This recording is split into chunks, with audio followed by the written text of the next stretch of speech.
Hello good morning friends. तो कैसे हो आप लोग? आई होप आप सभी ठीक ही होंगे। So good morning, welcome back to another video. मेरा नाम है श्याम और स्वागत करता हूं तहे दिल से आनंद परमार क्लासेस पर। देख लेते हैं आज का मोटिवेशनल कोट। जिंदा रहना है तो हालत से डरना कैसा, जंग लाजमी हो तो लश्कर नहीं देखे जाते। क्या? अगर जंग लाजमी हो तो लश्कर देखे नहीं जाते। अगर आग सीने में लगी हो तो फिर रास्ता देखा नहीं जाता, भले ही वहाँ पत्थर हो या कांटे हो, चलना तो हमें ही है। देख लेते हैं पहला क्वेश्चन आज का। निम्नलिखित में से कौन मध्य और पूर्वी यूरोप के सदस्य देशों के अंतर्गत नहीं आता है? तो वो कौन सा देश है? इसका आपको राइट आंसर लगाना है। फटाफट लगाइए, राइट आंसर क्या आएगा इसका? तो जो ऑप्शन बी है, ब्रुनेई। ठीक है, जो ब्रुनेई देश है वो है कि मध्य और पूर्वी जो सीईई के सदस्य देश है उसके अंतर्गत नहीं आता है। ठीक है, अब ब्रुनेई देश है तो ब्रुनेई की राजधानी क्या है? बंदरसरी। और ये देश जो है कि मध्य और पूर्वी यूरोप उसके सदस्य के क्षेत्र में नहीं आता है।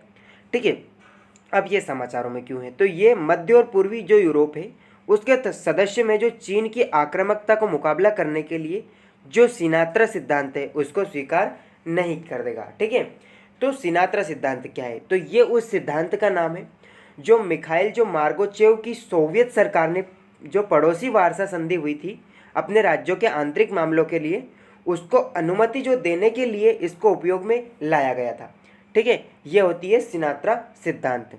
देख लेते हैं नेक्स्ट क्वेश्चन। अब ये ब्रुनेई देश है, आप इसको मैप में देख सकते हो। ब्रुनेई की जो राजधानी है वो बंदरसेरी है।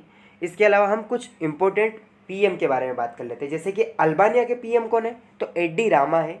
डेनमार्क के पीएम कौन है? तो मेटे डेफे एरी स्किन जो है कि जो डेनमार्क के पीएम है।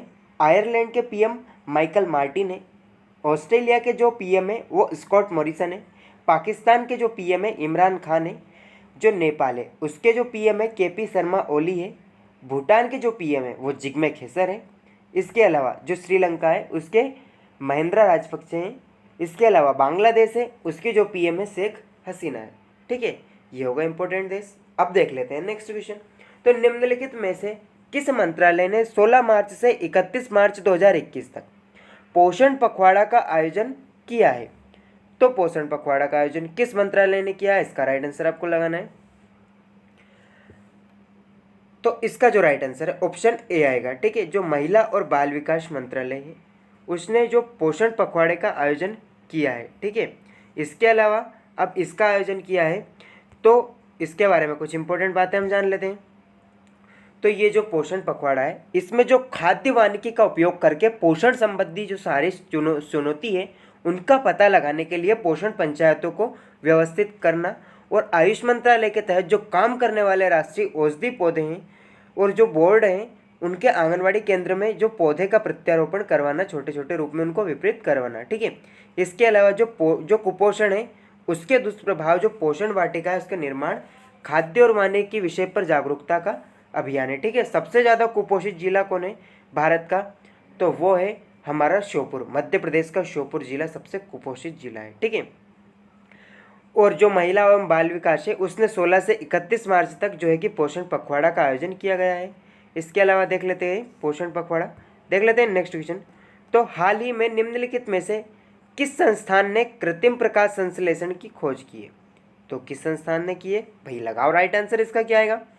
तो जो इसका ऑप्शन ए है Jawahar Nehru centre for advanced scientific research, इन्होंने जो है कि कृत्रिम प्रकाश संश्लेषण की खोज की है। अब प्रकाश संश्लेषण में जैसे कि आप देख सकते हो पौधे को ऑक्सीजन, कार्बन डाइऑक्साइड, शुगर यानी कि खनिज लवण और इसके अलावा जो है प्रकाश, इसकी आवश्यकता पड़ती है। इसके अलावा भी मिनरल्स और पानी इनकी आवश्यकता पड़ती है। तो इसको छोड़कर जो है कि प्रकाश संश्लेषण प्रक्रिया इन्होंने इसका हल निकाला है। तो वो किसने निकाला है?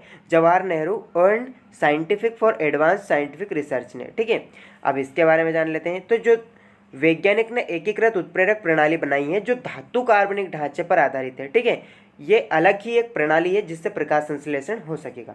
इसके अलावा देख लेते हैं नेक्स्ट क्वेश्चन। तो निम्नलिखित में से किस संगठन ने ग्लोबल वेज रिपोर्ट 2020-21 मजदूरी और कोविड-19 के समय न्यूनतम मजदूरी जारी की है? तो इसका क्या राइट आंसर आएगा? फटाफट टिक कीजिए, राइट आंसर क्या आएगा इसका?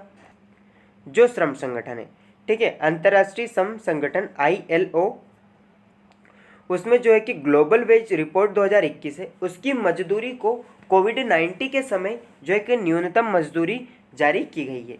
इसके अलावा हम बात कर लेते हैं HDI, ह्यूमन डेवलपमेंट इंडेक्स। ये कौन जारी करता है? तो ये UNDP यानी कि यूनाइटेड नेशन डेवलपमेंट प्रोग्राम, ठीक है, ये इसको आयोजित करता है। 1990 से इसको स्टार्ट किया गया था। इसके 3 स्तंभ हैं, वो है जीवन प्रत्याशा, साक्षरता और प्रति व्यक्ति आय। इन तीनों के आधार पर जो है कि ह्यूमन डेवलपमेंट इंडेक्स है उसका पता लगाया जाता है। इसको बनाने का श्रेय किसे दिया जाता है? तो मजरूल हक और अमर्त्य सेन को। अब ये तो हो गई बात। तो 2019 में भारत की रैंक क्या थी? तो 129 थी। और भारत की जो 2020 की रैंक है वो 131 है। और 2020 में जो प्रथम देश है वो नॉर्वे है, ठीक है। ईज ऑफ डूइंग बिजनेस, तो इसके बारे में जानकारी ले लेते हैं। तो जो इसे कौन जारी करता है? तो वर्ल्ड बैंक जारी करता है। इसके 10 आधार है। अब 10 आधार को मैं यहाँ पे बता नहीं सकता, लेकिन इसके 10 आधार होते हैं, ये आपको याद रखना है क्योंकि ये इंपॉर्टेंट बात है, ठीक है। 2020 में 63वां स्थान भारत का रहा है और न्यूजीलैंड फर्स्ट रहा है, ठीक है। 2019 में भारत का स्थान 77वां रहा था। इसके अलावा देख लेते हैं, जो श्रम संगठन है उसने जो है कि कोविड-19 के समय जो न्यूनतम मजदूरी है उसको जारी कर दिया है, ठीक है। इसके अलावा जो भारतीय श्रमिक के साथ ही एशिया के श्रमिक है उनकी औसत मजदूरी को कम कर दिया गया है और इनके घंटों की संख्या घटा दी गई। जैसे कि न्यूनतम समय होता था 8 घंटे, उसको कम कर दिया गया है, ठीक है। प्रशांत जो कि 2006 से 2019 की अवधि में उच्चतम वास्तविक वेतन वृद्धि का आनंद लिया है। इसके अलावा राष्ट्रीय तल स्तर जो न्यूनतम मजदूरी 176 रुपये प्रतिदिन है उसकी वास्तविक मजबूरी से इसको कहीं अधिक कर दिया गया है। इसके अलावा देख लेते हैं इंटरनेशनल लेबर ऑर्गेनाइजेशन, तो इसका मुख्यालय कहाँ पर है? रोम में, ठीक है। इसके अलावा देख लेते हैं नेक्स्ट क्वेश्चन। तो 20 मार्च को इंटरनेशनल डे ऑफ हैप्पीनेस के रूप में मनाया जाता है। संयुक्त राष्ट्र ने किस वर्ष से इंटरनेशनल डे ऑफ हैप्पीनेस स्थापित किया है? तो इसका राइट आंसर क्या आएगा भाई? लगाइए राइट आंसर इसका। तो भैया मेरे 20 मार्च को इंटरनेशनल डे ऑफ हैप्पीनेस मनाया जाता है। वो कब से मनाया जाता है? 2013 के बाद से मनाया जाता है, ठीक है। इंटरनेशनल डे ऑफ हैप्पीनेस 2013 से मनाया जाता है। इसके अलावा संयुक्त राष्ट्र ने विश्व भर के जो लोग हैं उनके जीवन की खुशी को, महत्व को पहचानने के लिए इंटरनेशनल डे ऑफ हैप्पीनेस के रूप में मनाया जाता है। इसे अपनाने का संकल्प जो भूटान देश ने शुरू किया था, जिसे 1970 के दशक में इसको शुरुआत किया गया था। और राष्ट्रीय आय और जो खुशी है लोगों की, राष्ट्रीय खुशी, उसके मूल्य पर इसको जो है कि मान्यता दी गई है। इसके अलावा 20 मार्च को इंटरनेशनल डे ऑफ हैप्पीनेस मनाया गया है। इंपॉर्टेंट क्वेश्चन है, याद रखना है आपको। देख लेते हैं नेक्स्ट क्वेश्चन। तो डॉक्टर सोनू गांधी को प्रतिष्ठित SERB महिला उत्कृष्ट पुरस्कार से सम्मानित किया गया है। वे निम्नलिखित में से किस संस्थान की वैज्ञानिक है? तो किस संस्थान की वैज्ञानिक है भाई? तो इसका राइट आंसर है ऑप्शन जो डी है, भारतीय जैव प्रौद्योगिकी संस्थान लिमिटेड प्राइवेट लिमिटेड, ठीक है। इसकी जो है कि वैज्ञानिक है। अब इनके बारे में जान लेते हो। जो डॉक्टर सोनू गांधी है उनको प्रतिष्ठित SERB महिला उत्कृष्टता पुरस्कार से सम्मानित किया गया है, ठीक है। वे इंटरनेशनल इंस्टीट्यूट ऑफ एनिमल जो बायोटेक्नोलॉजी है हैदराबाद में स्थित, इसकी एक वैज्ञानिक है। और इनको स्मार्ट जो नैनो डिवाइस है इन्होंने ये विकसित किया था, इसके क्षेत्र में इनको जो है कि महिला उत्कृष्टता पुरस्कार से सम्मानित किया गया है। ये विज्ञान और इंजीनियरिंग अनुसंधान बोर्ड है, विज्ञान और प्रौद्योगिकी विभाग, इनके द्वारा स्थापित किया गया है। इसके अलावा सिल्वर गर्ल के नाम से भारत की जो PV सिंधु है उनको जाना जाता है। और BBC sports women of the India, ये PV सिंधु को कहा जाता है, यानी कि इनको अवार्ड मिला है। और क्रिकेट के सभी पुरस्कार किसको मिला है? तो एलिसा पेरी है, ये ऑस्ट्रेलिया की, इनको क्रिकेट के सभी प्रारूपों के पुरस्कार मिले हैं। इसके अलावा केयर्स शतरंज टूर्नामेंट खिताब ये कोनेरू हम्पी को मिला है। और कोनेरू हम्पी जो है कि आंध्र प्रदेश भारत से है। इसके अलावा पद्म विभूषण MC मेरीकॉम को मिला है। एकलव्य अवार्ड मयंक अग्रवाल और KL राहुल को मिला है और ये कर्नाटक सरकार देती है। इसके अलावा देख लेते हैं, ये डॉक्टर सोनू सिंह को आप देख सकते हैं। देख लेते हैं नेक्स्ट क्वेश्चन। घर पर 15 T20 छक्के पूरे करने वाले देश के पहले खिलाड़ी कौन बने हैं? तो कौन बने हैं भाई? इसका राइट आंसर क्या आएगा? तो इसका जो राइट आंसर है ऑप्शन जो बी है, रोहित शर्मा। ठीक है, हिटमैन रोहित शर्मा, इन्होंने जो 50 T20 छक्के पूरे करने वाले देश के पहले खिलाड़ी बन गए हैं। ठीक है, अब इनके बारे में जान लेते हैं भाई। तो ये छक्के मतलब घर पे अकेले खेल के छक्के नहीं लगाए इनने, ये जो भारत में मैच हुए उनमें छक्के लगाए हैं इन्होंने 50 T20 में। ठीक है, इसके अलावा भारत के सलामी बल्लेबाज रोहित शर्मा है, इन्होंने 18 मार्च 2021 को जो अहमदाबाद में इंग्लैंड के खिलाफ 5 मैच की श्रृंखला में T20 मैच के दौरान 9000 T20 रन तक पहुंचने वाले दूसरे भारतीय और 9वें खिलाड़ी विश्व के बन गए हैं। ठीक है, विराट कोहली 9650 रन सबसे छोटे प्रारूप में और 9000 से अधिक रन बनाने वाले एकमात्र भारतीय क्रिकेटर बन गए हैं। कौन? विराट कोहली। ठीक है, इसके अलावा देख लेते हैं रोहित शर्मा को, आप स्क्रीन पर देख सकते हो। ठीक है, इनको कौन नहीं जानता भाई, बच्चा जानता है इनको। तो खेल भावना दिखाने के लिए दशक का बेस्ट क्रिकेटर, ये अवार्ड किसको मिला है? तो MS धोनी को मिला है। इसके अलावा क्रिकेट में देवधर ट्रॉफी, ईरानी trophy, CK Naidu trophy, Vijay Hazare trophy और रणजी ट्रॉफी, इसके अलावा सैयद मुश्ताक अली ट्रॉफी इनको दी जाती है क्रिकेट खेल से संबंधित लोगों को। ठीक है, इसके अलावा देख लेते हैं नेक्स्ट क्वेश्चन। तो 2021 में जम्मू और कश्मीर पर्यटकों की भीड़ ने पिछले कितने वर्षों का रिकॉर्ड तोड़ दिया है? तो कितने वर्षों का रिकॉर्ड तोड़ा है? तो इसका जो राइट आंसर है ऑप्शन डी है, 16 वर्षों का। ठीक है, 16 वर्षों का रिकॉर्ड तोड़ चुकी है भैया। इससे पहले यहाँ पर इतनी भीड़ नहीं हुई है। कोई ज़्यादा इंपॉर्टेंट क्वेश्चन नहीं है, बट इससे बनने वाला स्टैटिक जीके काफ़ी इंपॉर्टेंट है। ठीक है, तो जम्मू कश्मीर में जो 2021 में पर्यटकों की भीड़ है वो 16 साल का इन्होंने रिकॉर्ड तोड़ दिया है। और जो भारत का पर्यटन मंत्रालय है, यानी कि भारत में पर्यटकों को आकर्षित करने के लिए कल्याण, रोमांच और योग सहित जो पर्यटन के सभी पहलू हैं उनको बढ़ावा दे रहा है। तो सरकार ने भारत के नंबर 1 पर्यटन स्थल बनाने का इसको लक्ष्य रखा है और 2024 तक भारत में आने वाले जो अंतर्राष्ट्रीय पर्यटक हैं उनकी संख्या को दोगुना करने पर ध्यान दिया जा रहा है। ठीक है, इसके अलावा क्या इंपॉर्टेंट बातें, तो आप देख सकते हो कितनी भीड़ लगी हुई है यहाँ पे। ठीक है, इतनी भीड़ है यहाँ पे मेले में, आप देख सकते हो। इसके अलावा हम कुछ इंपॉर्टेंट मेलों के बारे में बात कर लेते हैं। तो अंतर्राष्ट्रीय पुस्तक मेला ये कहाँ पर लगता है? त्रिपुरा में। विश्व पुस्तक मेला 2021 कहाँ पर आयोजित किया गया था? तो नई दिल्ली में। सरस आजीविका मेला नरेंद्र सिंह तोमर ने यानी कि इसकी अध्यक्षता की थी। वार्षिक आदिवासी मेला भुवनेश्वर में लगा था, उड़ीसा में। राष्ट्रीय बागवानी मेला बेंगलोर में लगा था। इसके अलावा जम्मू कश्मीर की बात हुई है, तो जम्मू कश्मीर की राजधानी जम्मू है और श्रीनगर है। इसके अलावा राज्य जो उपराज्यपाल है वो मनोज सिन्हा है। ठीक है, इसका हाई कोर्ट के जो मुख्य न्यायाधीश है वो पंकज मित्तल है। और जो जम्मू कश्मीर पीपल्स डेमोक्रेटिक पार्टी है उसकी अध्यक्ष महबूब मुफ्ती बनी है। ठीक है, इसके अलावा जो वूलर झील है और ताजे पानी की सबसे बड़ी झील वो जम्मू कश्मीर में स्थित है। और हाल ही में जो हेरात पर्व है महाशिवरात्रि के अवसर पर मनाया गया है, ये जम्मू कश्मीर में ही मनाया गया है। इसके अलावा देख लेते हैं नेक्स्ट क्वेश्चन।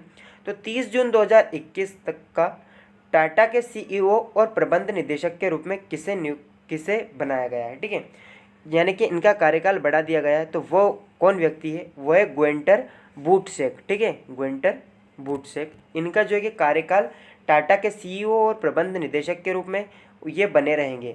ठीक है, 12 फरवरी 2021 को जो है कि घोषित टाटा मोटर्स के पहले कार्यकारी अधिकारी और प्रबंध निदेशक के रूप में मार्क जो लिस्टोसेला थे ये शामिल नहीं होंगे। ठीक है, ये जो लिस्टोसेला है हाल ही में एशिया के फुनशो ट्रक एंड बस कॉरपोरेशन के प्रमुख और CEO और डेमलर ट्रकों में से प्रमुख रहे हैं। ठीक है, इसके अलावा विश्व गोरैया दिवस कब मनाया जाता है? तो कब मनाया जाता है भाई?